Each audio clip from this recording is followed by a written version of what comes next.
Good evening, good afternoon, good morning, whatever time it is you are watching this. Welcome to my weekly live stream around developing Node-RED. So this isn't about using Node-RED, it's me spending a bit of time developing the code that lives under the covers of Node-RED. So do say hi in the chat if you're watching the live stream. Do leave a comment on YouTube if you're watching the replay. Yeah, love to know you guys are out there. Do follow, subscribe, like, do all the social clicky things that is good to do. So, what are we doing this week? So, for the last couple of weeks, if you've been following, I have been working on the pluggable message routing feature. This idea of providing an easier way to insert code into the messaging stack of how messages move from point A to point B. So it started out as this idea of a stack of middleware, much like an Express app, where custom code, a custom stack, different layers can be introduced in that messaging path. Then last week I talked through how that design had evolved into this more hook-based design. So rather than having these discrete layers and the user being responsible for assembling a whole stack of layers, taking this approach of identifying some key points in the life cycle of a message and having some well-defined points which code can be registered to act as hooks. So I spent a long time last week sort of talking through the design without really looking at any code. So things have moved on quite a lot this week. And actually this is probably my last week talking about pluggable message routing. Hi to the guys in chat, Alex, Mauricio, the www. My mind's gone blank if I know your real name. If I do know it, if I'm meant to know it, I do apologise. But yeah, you always throw me whenever I see the... That's right, Jean-Carl. I did know that. I'd forgotten that, but yes. I must, yeah. I am useless with names, but I do try. So, great to see you guys back. So what I was going to talk about this week is share a bit more about where this design has got to. So, as ever, the design lives in the Node-RED designs repo. So this is where all of the sort of design work for the big features lands, and where we can discuss and review designs before they kind of get approved for making progress. And this is particularly useful. Yeah, I'm well aware that so much of the internals of Node-RED is wrapped up in my head, because that's just I've written so much of it. So the designs the designs repository is kind of there to, in part, make me write down designs so that other people can learn from them. But then when the other people want to contribute significant features, it gives us a way to discuss high-level designs and for me to help provide feedback before code gets involved. So so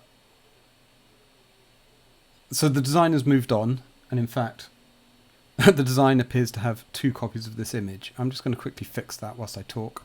So the design's moved on, and in fact, there is now a complete implementation of this design in a pull request against the dev branch, ready to land any moment. So where have we got to?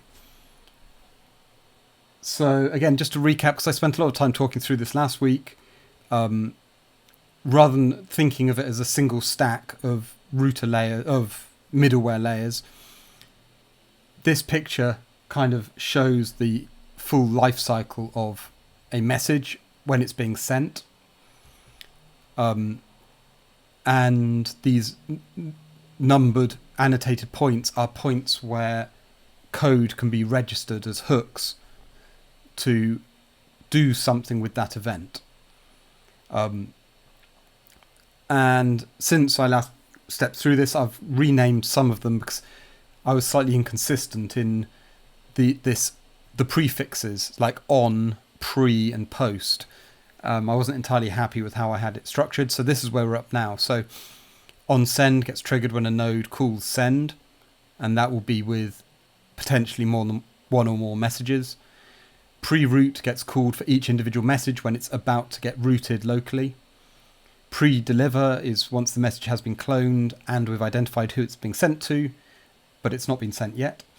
Post-deliver is after the message has been scheduled to be delivered asynchronously. And then on the receiving end, on receive, post receive, and on complete. So yeah. So this design now does also talk a bit about the objects that will get passed into each of those hooks. So we have the idea of a send event. So that's what these first 4 hooks will deal in. On send deals with an array of them, and then all the others deal with individual ones. And the send event has the message, information about the source node, information about the destination, and a flag to say whether the message needs to be cloned or not. Receive event is what happens down on stages 5 and 6. Now that doesn't have a source object, and that's because a node doesn't know who sends its message. Particularly if we're routing to a remote system, there's that information just is not available to the node as to who has delivered that. If we want to introduce the source node to the receive event, it's going to need quite a bit more rework in some of the internals to get that information passed through. So for now,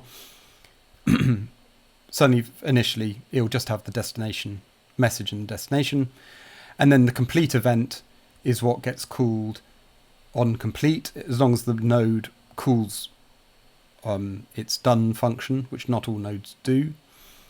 And that will have the message, the node that has handled it. And then if it was completed with an error, then it'll have the error property, otherwise undefined. So, yeah. So as a design, this then talks around, it introduced the scenarios at the top, it then talks through how those scenarios can be satisfied with this design. It talks a bit about how they can be configured. So the settings file, now this is something I've not implemented yet. I don't know if we will implement this for the initial version, so try and keep it more an internal feature to begin with. But critically, what does exist now is this Runtime API. So if you both nodes and the core APIs expose the red object, and there's this hooks which you can add and remove. So like event listeners, you can add and remove named handlers for the hooks. And it sort of specifies the expected behavior. So this function can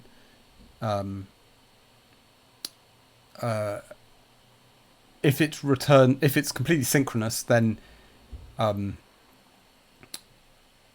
it just can return normally.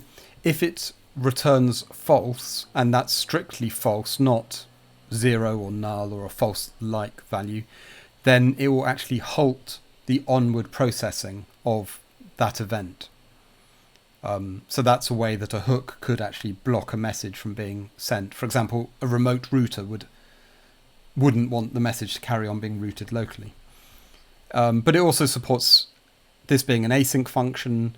It supports having a done callback, so it can be done asynchronously, either through promises or through just a old-fashioned callback function.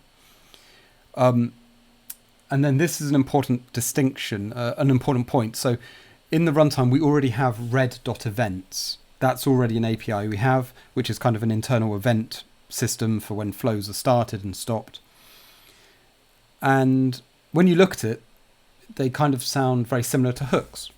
An event has happened, you want some custom code to run. So we need to be clear about what is a hook event and what is a hook and what is an event. And this is how I'm defining them.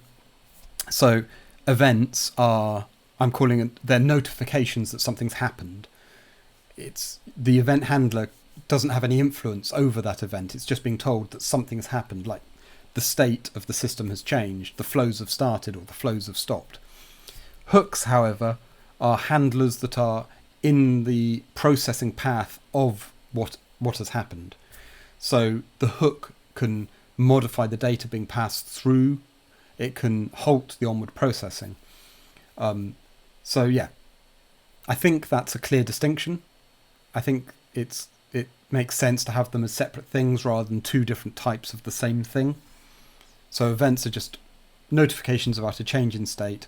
Hooks are actual points of code, things are happening that the hook wants to be able to influence.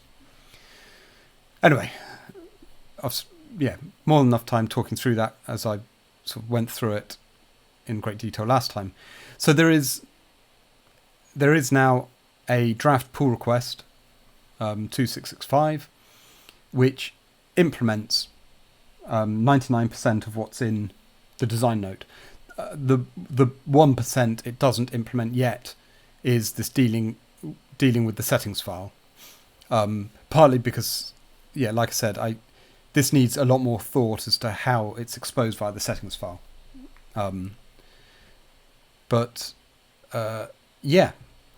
So this, it's quite a substantial change, but that's partly because it's changed how messages are handled by the core node object, by the core flow object, and that's caused a whole bunch of changes to all the unit tests because the responsibility for different behaviors has moved around a lot between those different layers. So a lot of change in the unit tests.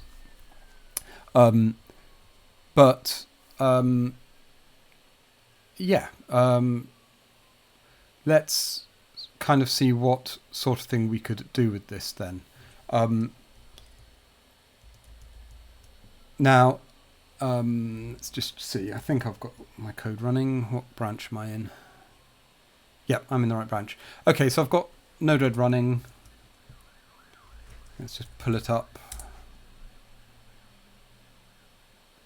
And I'm not going to worry about that. That was for a demo I did the other day.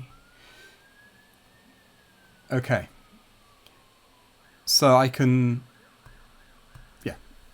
as you expect, I can inject and messages arrive on this debug node. What I'm going to do, just to show you some of the basic ideas, is I'm going to add a custom hook, and just because I need somewhere to stick it, I'm going to add it into the debug node. So, it's outside the scope of an individual node, but what we can now do is red.hooks.add, and we're going to do it on send, and it gets passed an array of send events, and we're going to handle it synchronously. And in fact, for this one, we are going to, in fact, if I just flick back, where's my diagram? It's up here. Yeah. So rather than on send, I'm actually going to do it on pre-route because it's handling one message at a time, which is kind of just easier. And I suspect where a lot of the hooks that get written will end up living. So pre-route, and it's a single send event. And just for the sake of argument, we're going to say send event.message.payload. Is that right? I think this is right. And we're just going to double it. We're just going to naively assume it's a number, and we're going to double it. Node-RED's restarted. So here you can see the messages I had before, which were timestamps in around the starting 1.5. So now when I inject, well, there we go. I've got just see in there, we've doubled the timestamp. And of course, the silly thing here is because we're doing it on send, and that's on send of absolutely everything. So let's, in fact, this is probably going to cause a, go away. Yeah, not a number, because you can't double a string. But the other thing we could do at this point is say, if math.random is less than 0.1, so a 10% chance, throw new error, it goes boom. So again, in this hook, we've got a 10% chance of blowing things up. Has that restarted?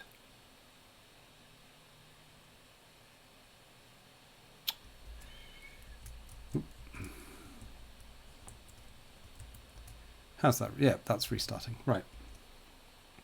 So now if I inject, oh, it blew up straight away. So 10% chance. So you can see every odd message, well, every occasional message is throwing an error and nothing has got through. And if we look at the log, you can see we've got the full track back of the stack of it going boom. I think there's a bit more work to do around reporting of these errors, because at the moment, well, I guess, yeah, no, we can see where the error, we can see where the stack has come from. Well, that's fine.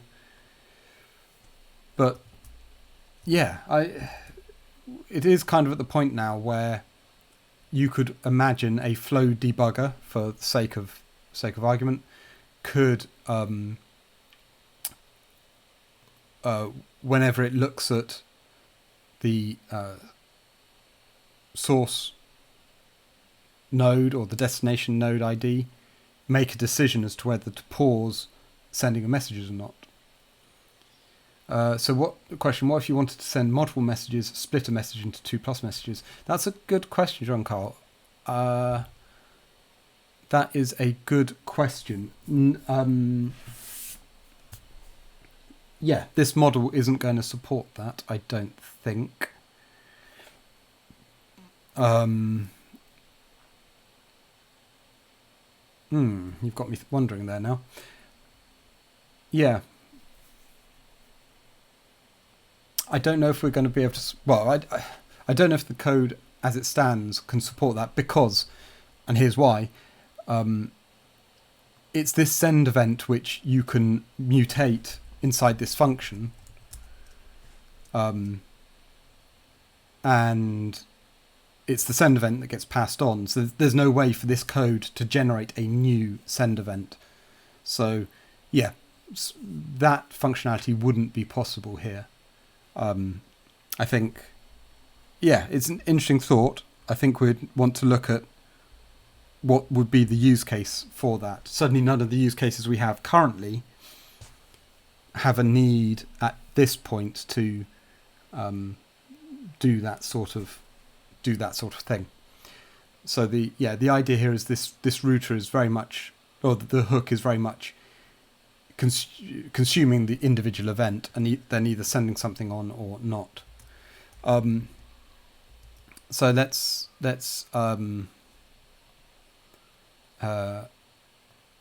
what could we try? So I mean,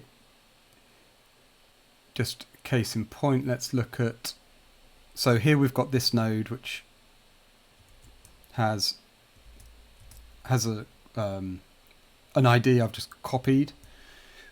I'm going to change this to an onReceive function, and just so I don't forget. No, we can't do can't do it on receive. What I was going to do, because on receive doesn't have the source, doesn't have the source details. So let's look at let's do it on pre-deliver.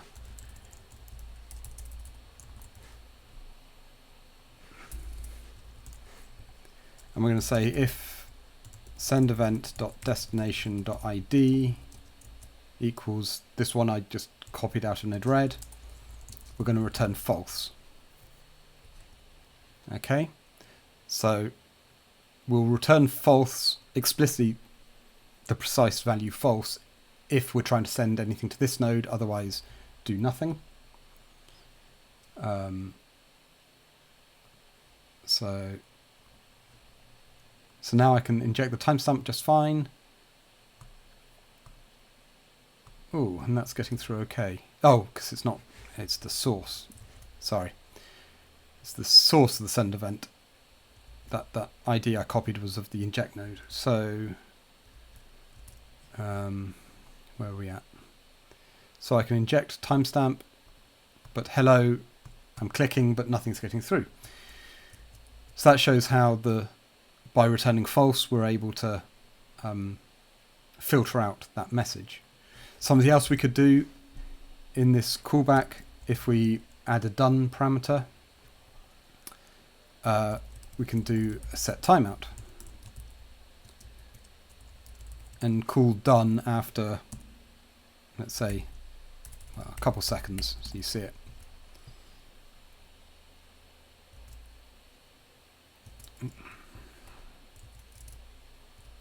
Just starting back up. So now I inject. Where's that? Oh, okay. Nothing was arriving. Nothing was arriving because I've specified this done function.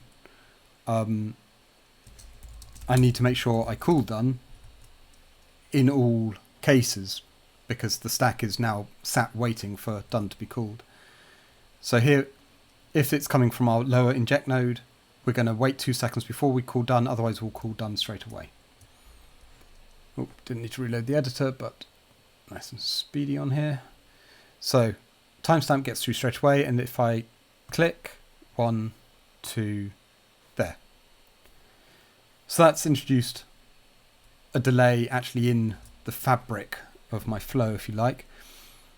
But this kind of deferred completion of the hook is how the flow debugger is going to work. That if it recognizes there's a breakpoint, then it will just start queuing up. If it knows it's in a pause state, then it will stop passing on any messages. So in fact, just to show this, this might be crazy. I hadn't planned to do this, but let's have a go. So we're going to build ourselves a very simple step debugger. Is it step debugger? Maybe.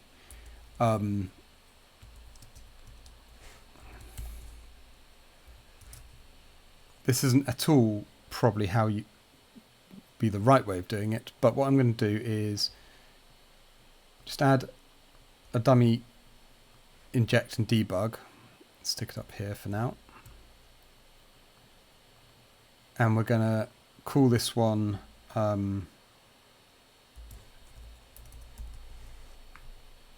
pause. No, not. No, not. Yes, we are. And I want to inject the string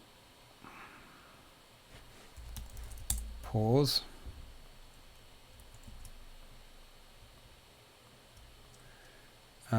This one's going to be step.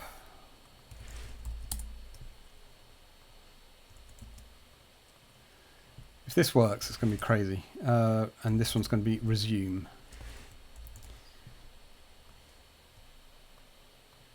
Okay, so there I have my flow debugger controls.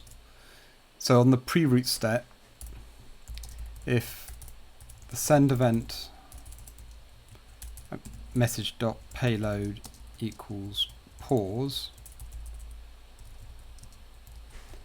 we're going to set a debugger state so that's false. We're going to say debugger state equals true. Oh no, that's going to yeah. Else if send event message payload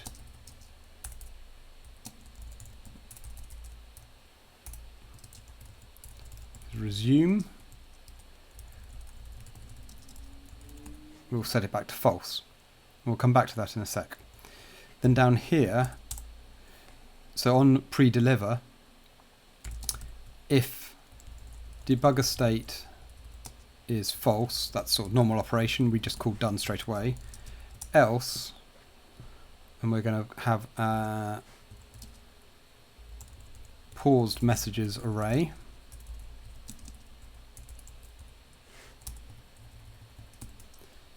We're going to push onto that array the done function and then not call done. So then up here when we do the resume, we're going to do pause messages for each. I mean, this is chunky code I'm just hacking together quickly. Yeah,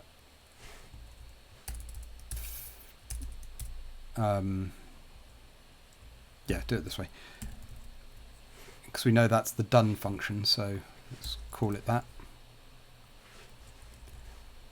So when we resume, we'll just call done on all the done functions we've got queued up, and then empty out. I mean, this is such a hack, but what we're also going to do is an else if send event message dot payload is step. Then we're going to get the next one, get the next paused message.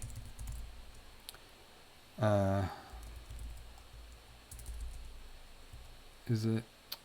I just have this permanent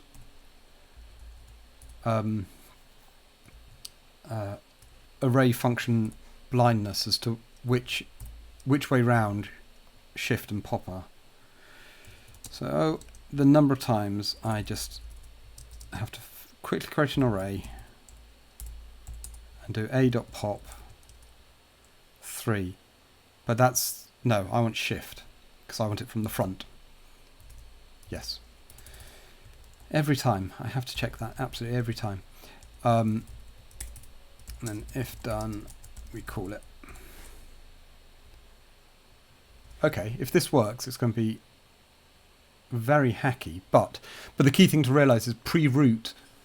So pre-root occurs before pre-deliver, and it's in pre-deliver, which is when we're stopping messages flowing. So me clicking the inject button to trigger messages is still going to cause the pre-router to fire. So let's deploy that. Now, how do we prove any of this is working? So let's just inject a few times. Well, a couple times, 2 times. We're now going to hit pause. I should have put some debugging, really, to see what's going on. Oh, hold on. Why is that saying? Why is that saying that? Hold on. It's saying here it's waiting for changes before restart.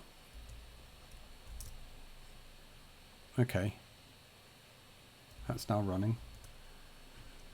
Try again. Okay. So that's, we can inject messages. It's clear that so we don't get confused. Right. A couple of injects. They've come through. We now hit pause. All right. And note nothing's arrived because even the pause message has been paused and stopped. So I click this once, twice, 3, 4 times, and nothing's arrived. I now hit step, and we get an error. Pause message is not defined. Pause messages. That's better. It was going so well. It was almost going well. I don't understand. NodeMon has stopped always restarting reliably on this machine. I don't know why. Right. What state are we in? Okay, messages come through. Let's pause the runtime. We then, I've done 5 clicks of this one. So there's the pause message has been paused itself. and then the timestamp, 5 more ones of these. So if I step, there's the pause message arrive. I should now be able to step 5 more times. 4, 5, and that should be it. Oh, and now, of course, each time I'm clicking step, it's another message that needed routing. So what I really should be doing on these, because I don't want these messages to go any further, is returning false.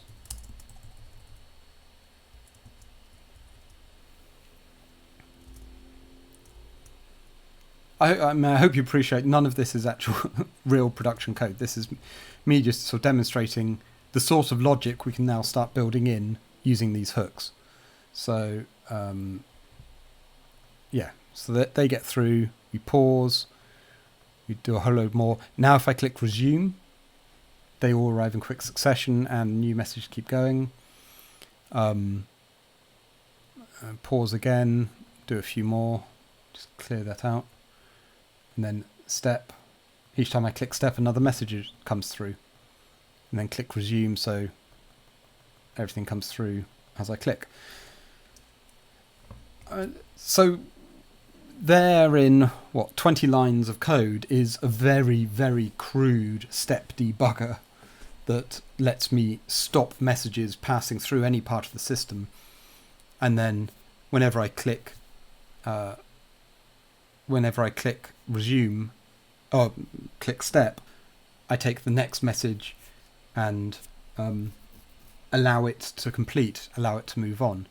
So it could you could also add in an send event.message.payload. I mean, again, I hope you appreciate me doing it via message.payload to control the debugger is just because I haven't got a UI to demo this in. If I do, we're going to add a new command to our debugger, message payload set to inspect. So for this one, we're going to do pause messages for each. Oh, and this is a okay. Now, what I was doing here was I was just saving queuing up the done event, the done function, but now we actually want to queue up the send event and the done function. So just need to make sure all these things up here reflect the new structure of what I'm storing in the paused messages object. I think that was it. So for each one of these, we are going to console.log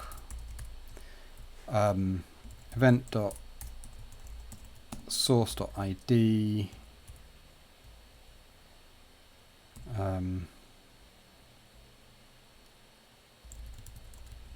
pad end, I don't know, 10, I should do it. Going to event destination,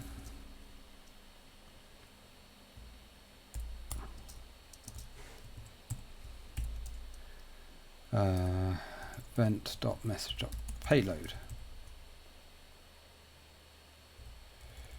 Yeah. Let's see how that fares. Right.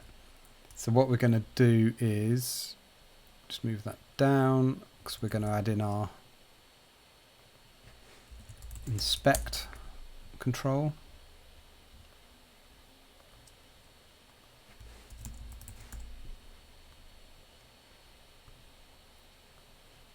Oh, go away, Chrome. Right. So messages flow, good. We pause. I'm going to inject 3 and then I click inspect and we get an error because I coded that too quickly. Cannot read property ID of undefined. Interesting. Oh, event, because it's the send event property of the event object I was saving.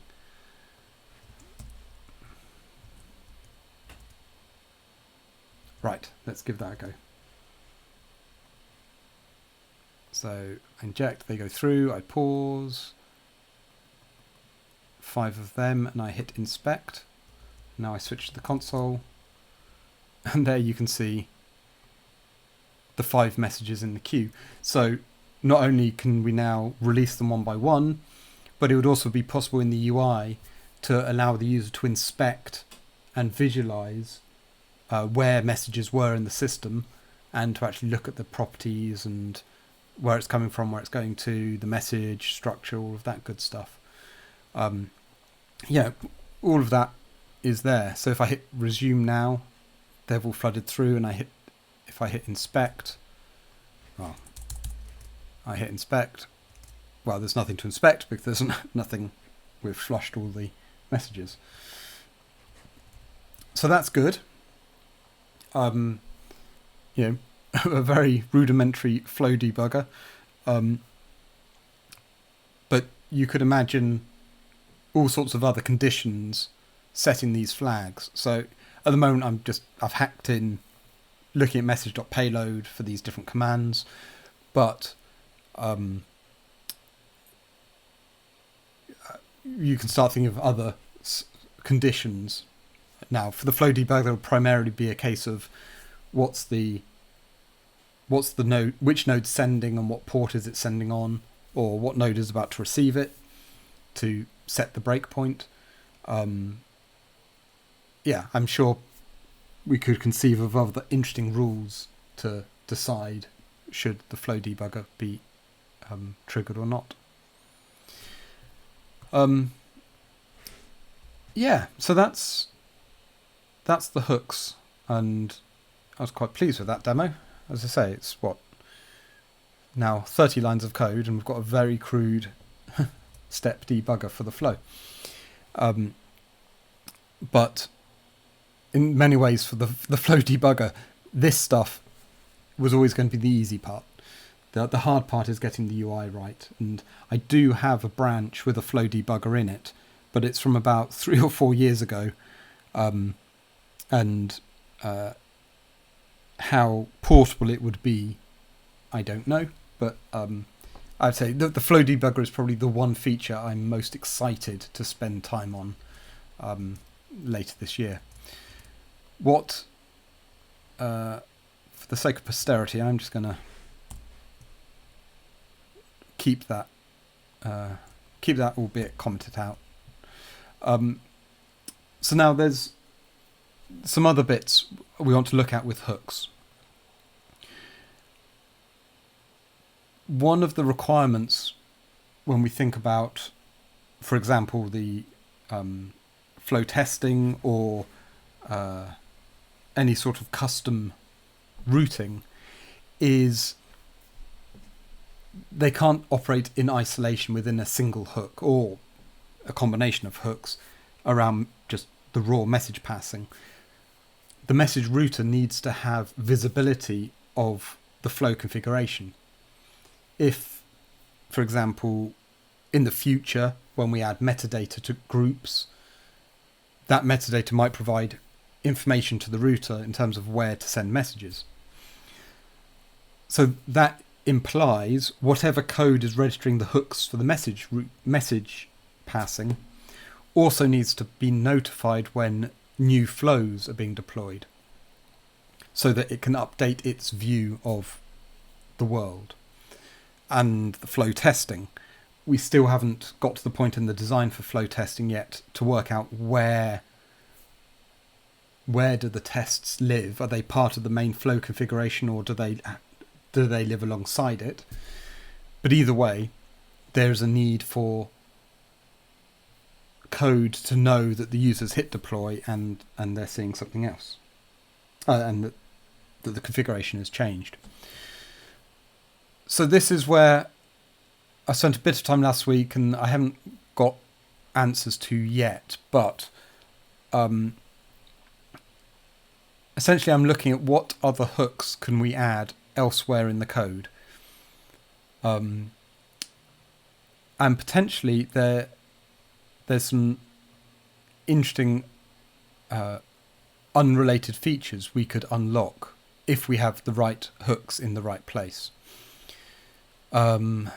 So I just wanted to examine a little, well, probably the main one with you now. Just running through in my head where we want to look. So we're in the @Node-RED runtime module. I don't know how well you can see that in my... Can't zoom into that for you. And this is kind of the kernel of the runtime that deals with running flows. And it has in it this big function called setFlows. Now, this gets called when the runtime first starts up. It gets called whenever you hit the deploy button. It gets called if you're using the /flow endpoint to add individual flows or update an existing individual flow. So it gets used quite widely. But the main point is this is kind of all those different routes to changing the flow configuration all funnel through this one function. So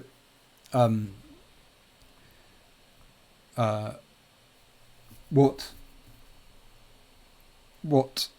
I've been trying to weigh up is,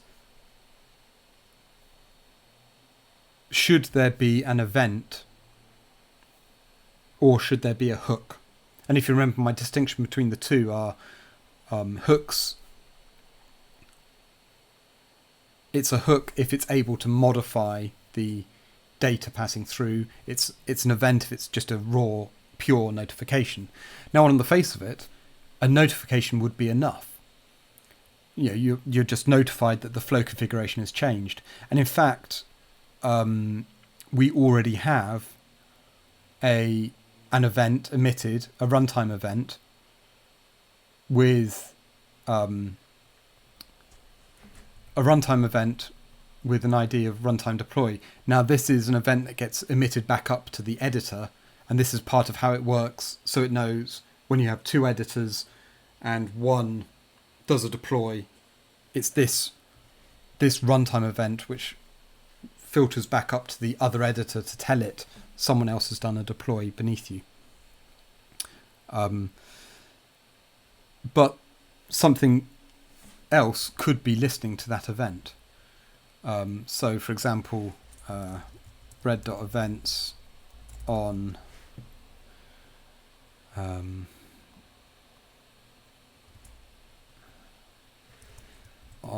runtime event. I can't remember what. Yeah, if I just console.log the payload. So again, I'm sticking this in the debug node just for the sheer convenience of it. So it's running up, and so you can already see runtime events are firing. There's a whole bunch of them. Runtime deploy. So because it's just started up, it's effectively saying the runtime has now been deployed, and this is the revision of the flows. So that's a hash of the flow file that's being flow and credentials file that's being run. And that's what allows the editor to know, has the runtime started up with the same flows as I know, because the editor has that hash as well. If that hash is different, that's how the editor knows something's changed. I can't remember what this runtime state. Yeah, I'm not going to worry too much about that one. Not going to get distracted. But the main point being, if I come into my editor, hit deploy, you can see there, again, a runtime deploy event with a different hash, because I changed something. So it would be perfectly possible for the code to say, so if payload.id equals, runtime deploy, because that's the only one we care about.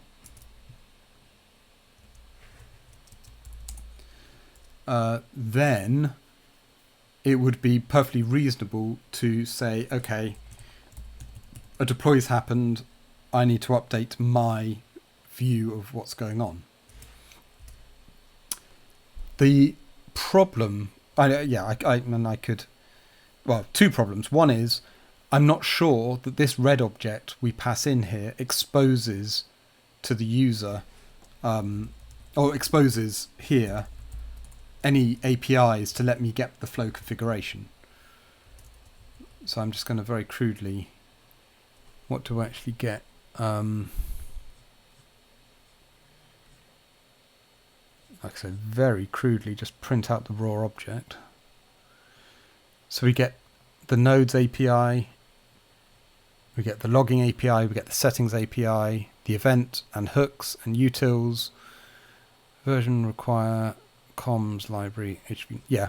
So in fact, we don't expose to nodes over this red API any APIs to get hold of the flow configuration. So we would need to add that if we went down this route. But a more fundamental problem is this event is only emitted after all the nodes have been started. And the problem there is, if you needed information about the flow configuration before nodes can start sending messages, then we need to emit something before this start event, before the start happens. Now, funnily enough, we do have an event for that. So if I jump to the start function, somewhere in here, well, there we have a nodes started event. And there must be a, I say there must be, I can't see it now. Maybe we don't have it. That's interesting. So we certainly debug when we are starting. In fact, we log that we are starting. So before we've started anything, we do log that we are starting the flows. But in fact, there you can see starting flows, but we don't emit any events for that.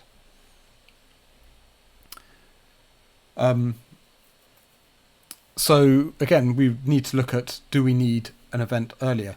But what I'm trying to get to with all of this is, yes, we want to look at lifecycle events in general, but I want to look at the hooks. And why the hook's interesting? Because the hooks can modify the data passing through. And why is that interesting in the case of set flows? Which I've now lost. Set flows. Just going to delete my dummy event handler there. So set flows does a whole bunch of work before it even starts running anything. And that includes I'm not going to do a blow step through this function because it does do lots of things, but effectively, if we ignore other paths I'm not going to worry about for the moment, it generates a diff of what's running and what's currently running and what's being asked to run, and then works out any credentials that have changed, works out if it needs to save those changes, and then eventually it comes down to a call to storage in order to save the flows. It only then does it then go on and start and stop, well, stop things that need stopping because of the diff, and start things that need starting. Now, what I think is interesting here is, if there was a hook early enough on in this process, we could do something interesting as far as what the editor sees of the flows. Now I'm just going to, again, do a really, really hacky thing here. Am I going to? Yes, I'm going to do a really hacky thing just to get across this idea. Right, I'm going to leave all those in place. I'm going to create a new tab with just a simple inject debug. And I want this to inject every second a timestamp. Okay, so that's just ticking along in the background. Now, what I'm going to do is, see, I'm having to think on my feet, aware of the time that this could be a rabbit hole I'm about to descend into. Right, so we're on this flow, and I'm just going to copy its ID, 4F83. Okay. Now in here somewhere,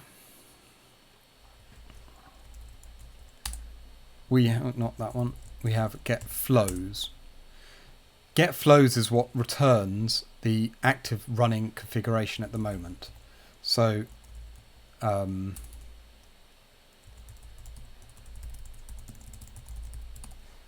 I just console.log what that looks like, because it's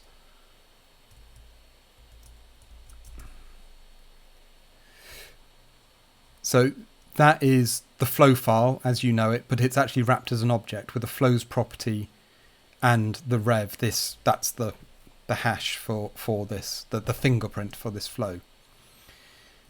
So what would be interesting was if there was a hook at this point. Now what's slightly tricky, yeah, I think this is what's going to trip up what I wanted to try and demo. Here, get flows is a synchronous function, and hooks can't be done synchronously. So whilst this could be done as something like get flows,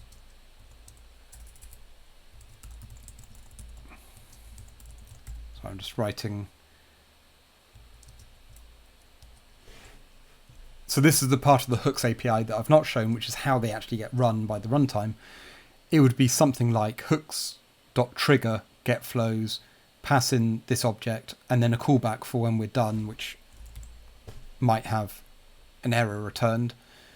So if get flows was already asynchronous, then I could do that, and we could have a hook that somehow modified what got returned to the editor. For now, what I'm going to do is I'm going to say copied config equals I'll see, this is where I'm trying to improvise, but again, it's always risky. I'm going to do active config.flows.filter, and we are only going to return nodes whose Z is not equal to this flow2 tab.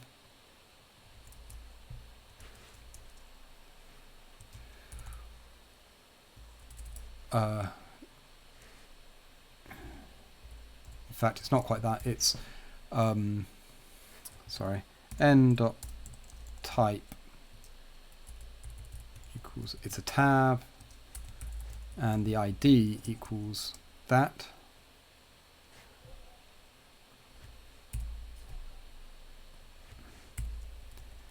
Or n.type is not equal to tab, and n.z. Yeah, I think that's right. Basically what I'm doing is I'm telling it not to return anything. Oh, have I gone wrong?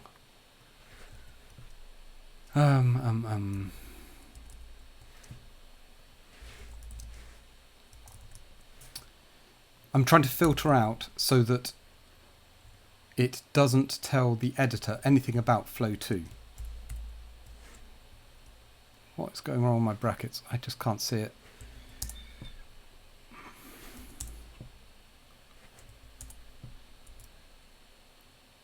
Oh, that's why.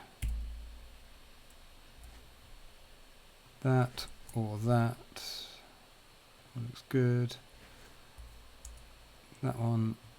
That one. Yeah.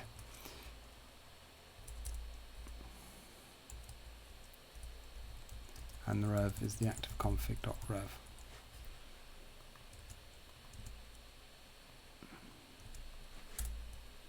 Right. So imagine this code was running inside a hook.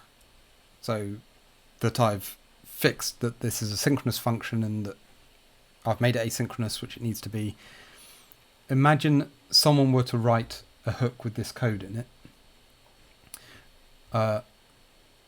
Note how, yep, that flow is still running. Let's just double check what is going on. It says it's, see, it says it's stopped flows, but things are quite clearly running. Right, I'm just going to kill. Something weird's going on because I've just killed Node-RED and yet messages are still flowing through. Right, let me just... I think I managed to zombie it off somehow. There we go. Yes, lost connection. Right, let's try starting up again.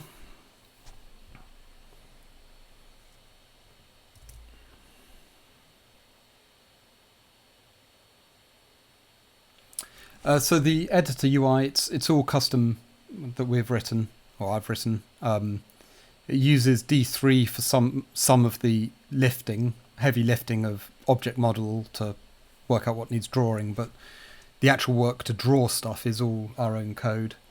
Yeah, rather than any sort of toolkit. You know, when we started this, 7 years ago, there weren't really any worthwhile toolkits. That's a whole other topic. I mean, they've been trying to make the UI pluggable is something else for another day, but trying to provide a way so that someone could provide custom code to draw a node as fundamental as that. Anyway, but I digress. So here we have a flow that's running. Now if I reload the editor, there is no flow 2. Oh, but flow 1's disappeared as well. Okay, I mucked that up. So let's just have a look. What does flows return? Unauthorized. That's curious. Why am I unauthorized? I haven't got admin auth set up, have I? Yes, I have. Okay, not to worry. What have I done wrong here? So I want to filter things out that are the tab with that ID. Oh, yeah. I had mine double negatives the wrong way around. So now if I reload, oh.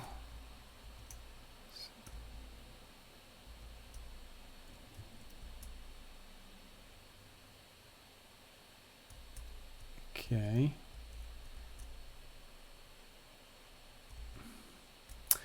I was hoping this would go a bit smoother. Let's have a look. Console.log copied config.flows.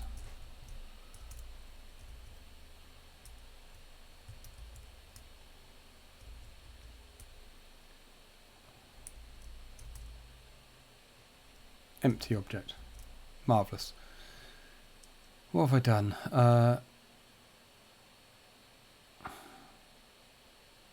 So if it's a tab and its ID is that,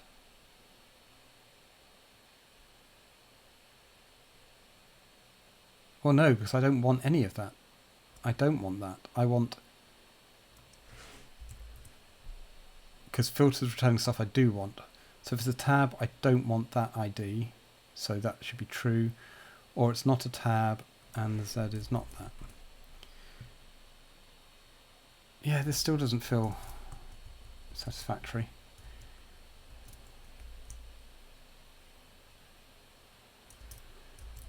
Oh, there's me hoping this would be...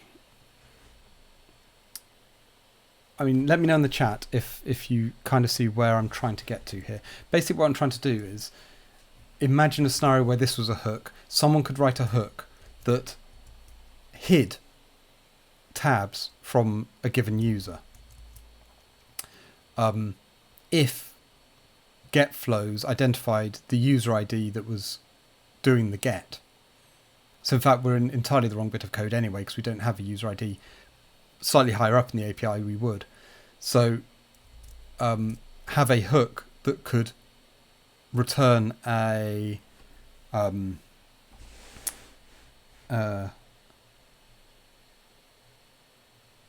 filtered view of the flows. Now, I want to persevere on this. What is wrong with this logic? I'm filtering the array of flows. Right. So if the node has a type of tab, so this has to return true if we want it, and we want it if it's a tab and its ID is not flow2's tab, or it's not a tab and its Z property is not equal to that tab. That should do it. Oh, sorry to be a bore, but what is going on? Maybe I'm certainly not helped by NodeMon playing up.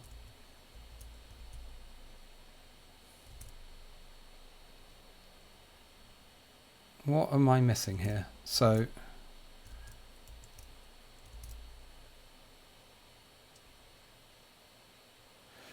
sorry, yes, I should explain what we're looking at here. So every node, obviously it's got a type, which is the type of node it is, and it has an ID, which is unique to it, and then many nodes will have a Z property. The ID in the Z property identifies what tab in the editor it's on. So I always think of it as it's the third dimension. So every node has an X and Y in a 2D plane, and then they also have a Z, which is sort of the third axis, which tells you what tab they're on. So what we're looking for are all the nodes that either I just can't, maybe I'm just too tired. What's going on?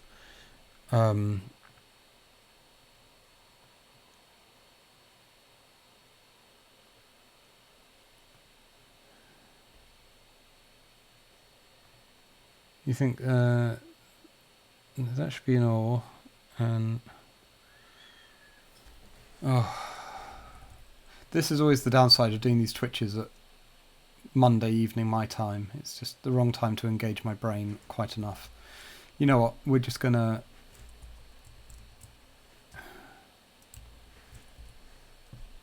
in fact, we can get away with this, because what we don't want is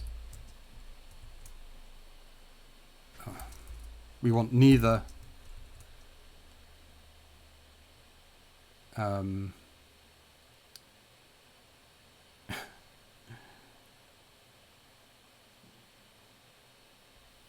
yeah, we don't want that as a... The trouble is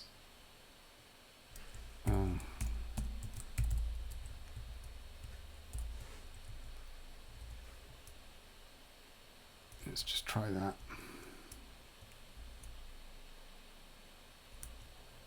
No, has that even restarted?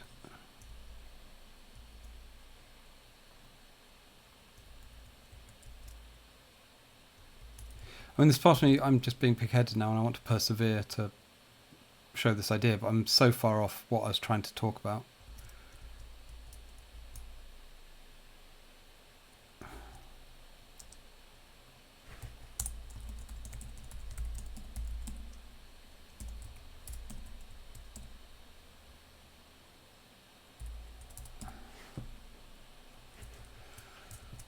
Oh man.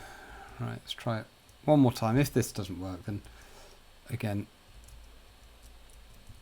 we'll just write that off to... Right, that started. Let's reload. True.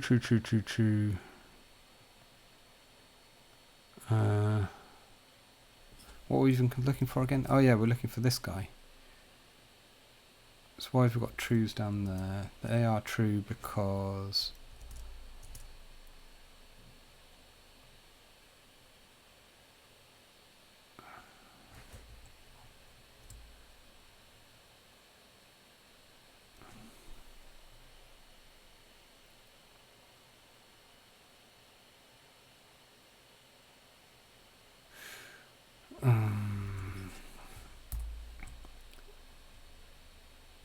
Right, for now, because I'm trying to filter out the tab as well and it's going wrong for some reason that's hurting my head.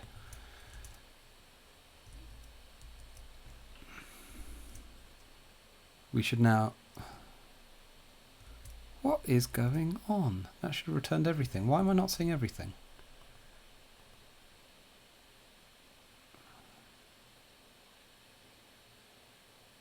Have I just got my object wrong?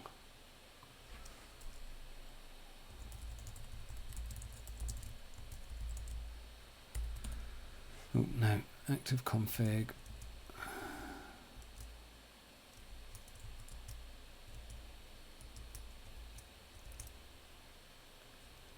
Right, active config is an object with the flows property which is an array. Yeah, good. And here we have flows.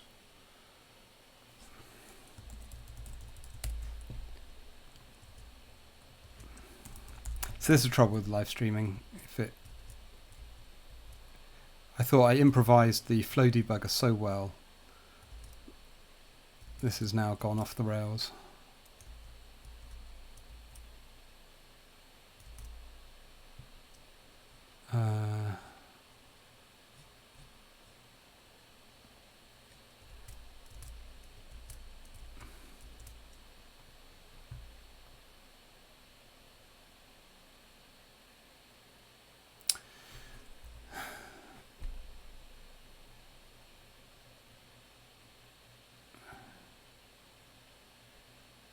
You know what? What's going on here?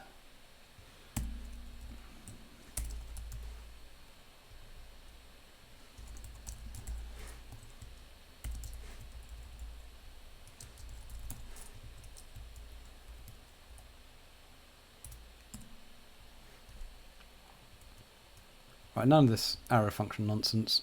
Proper function. It's just going to. That's going to return everything. And there's everything. Okay, so that worked. Oops, sorry. So let's bring that back in.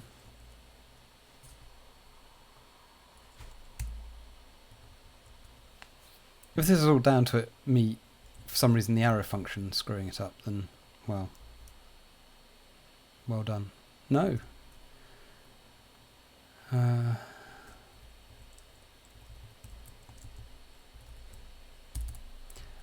I know what it was.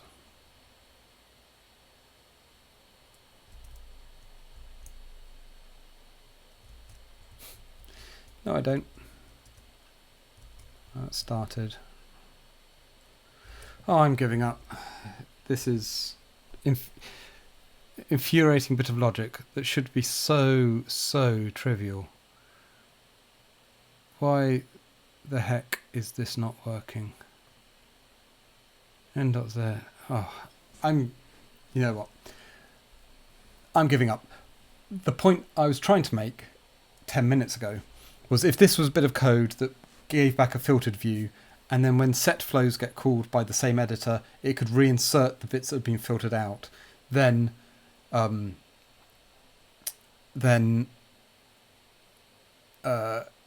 it would allow you to give different users different views of the same flow, which is a dangerous step towards multi-tenancy. And I say a dangerous step because we have no plans to make the runtime multi-tenant. The flows would still be able to interact with each other. There's no isolation of context and all of that sort of stuff.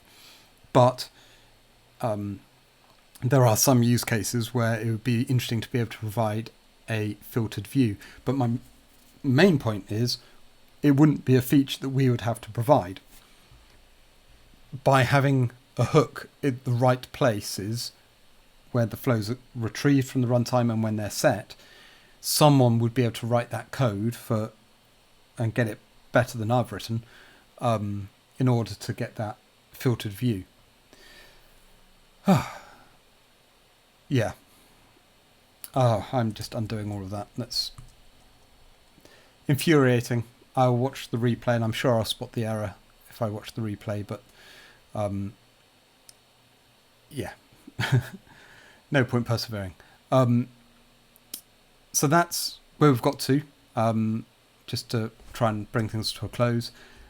We've got the hooks. They're in this, if you fancy trying it, they are in the message router branch. And there is documentation for them. There are lots of unit tests. There is a summary in the new hooks.js, which is the file that actually implements all the hook functionality. I've documented so far the hooks that exist in the code. If you want to see how hooks are actually invoked, that is in node.js, node with a capital N. And in here somewhere, let's find an example. No, let's look in flow.js. So node.js has the on-receive side of things, but on the sending side, we just do a hooks.trigger of what the hook is and the payload. In this instance, it's the array of send events. And then we'll get a callback with error being error event. So if error is defined and it's true like, then it is an error and that needs reporting as such. Otherwise, if it's false, we won't do anything else. But if it's not false, then in this case we bounce it down to the next root handler, pre-root, and it's the same pattern. It calls pre-root and then its callback does the next bit of work. And here you can see it's building up the send event object. In this case, this is doing the actual local routing. It's getting a handle of the node it's going to send to. Here you can even see it does the clone messaging. And then handle pre-deliver bumps down to here. And in fact, this is part of the 1% that's not implemented. You might recall in the 1.0 we added a runtime setting flag to keep message delivery being synchronous for legacy cases. So at the moment I haven't implemented support for that flag, but this is where it would exist. This just needs to check that flag and then either call wrap this in a set immediate or not.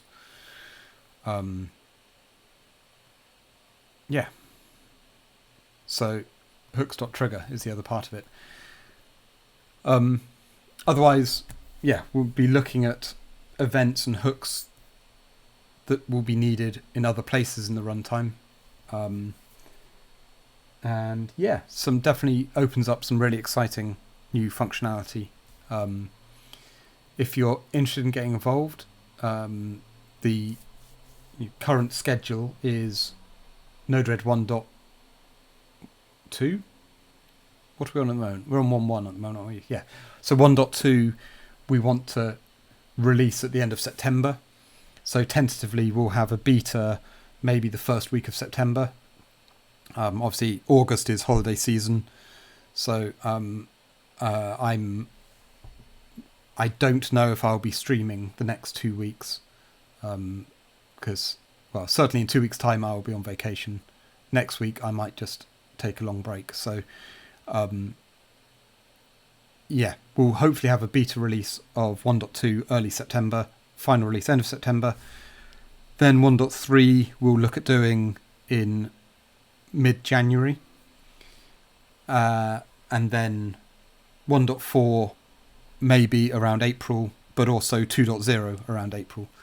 So we've got lots of big features we want to make progress on. Flow testing is another big one that we've got early outlines of a design for, which is going to make use of all these hook stuff.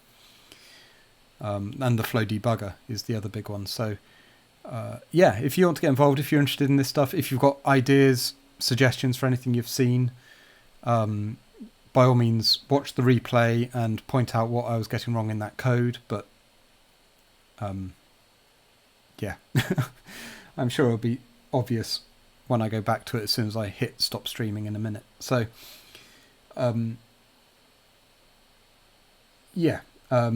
well, just to answer the question in the chat. So it seems that node ID and Z are the same. So yeah, the Z property, the value of the Z will be the ID of the tab node that a node is on.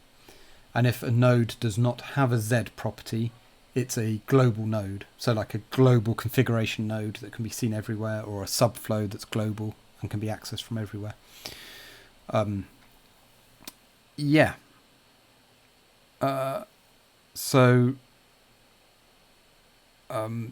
Not sure if I'm going to be streaming next week. But essentially, in terms of what I will be working on this week, is trying to round out some more of the design around these wider hooks and events in the runtime, so we make sure we have them in place, or at least have a design for them. Otherwise, do flows have a Z property as well as nodes? No, flow, we call them, they are called tabs in the flow file format itself. That's their type, but they do not have a Z property. I do have half an idea around grouping tabs to help organization, but that's a thought for a very different day, not tonight. And then a question on that is, does that then mean tabs have a Z property, or do we reuse the G property that nodes have for the group feature we added in 1.1? So if you like what you've seen and interested in talking more, do come and have a chat on Slack. Do come and post on the forum. Do subscribe, follow me on Twitch to get the notifications when I do stream. Like I said, I don't know about next week. Certainly in 2 weeks' time I won't be. But I will update things accordingly. Otherwise, I've run on far too long. I'm going to wrap it up here. Thank you all for staying. Thank you all for watching. I hope that was useful. I think that dummy little, the naughty little flow debugger we built is a nice little example. Take it easy, everyone. Stay safe, wear your masks, and keep socially distant and all that public service messaging. I'm going to hit stop streaming. Have a good evening. Have a good rest of your day. Do say hi. Do leave a comment. Do follow. And, I'll see you again soon. Bye now.